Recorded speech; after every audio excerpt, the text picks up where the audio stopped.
আসসালামু আলাইকুম। আমরা এখন দেখাবো বেগুন থেকে কিভাবে বেগুনের বিচি বের করতে হয়।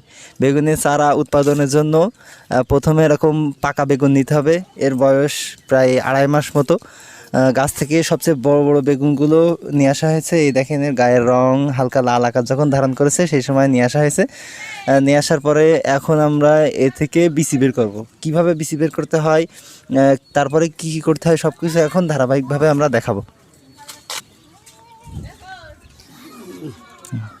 প্রথমে এরকম বেগুনটা নিয়ে কাটতে হবে। আচ্ছা, বেগুনের এরকম মাছ বরাবর কাটলে কি ভালো হবে নাকি কিভাবে কাটতে হবে? বেগুন হচ্ছে মুখির বীজ আলাদা, আচ্ছা, আর পাশার বীজ আলাদা, মাঝখানের বীজ আলাদা। ও এই আলাদা করার কারণ কি? এই বেগুন ভালো মন্দ হয়,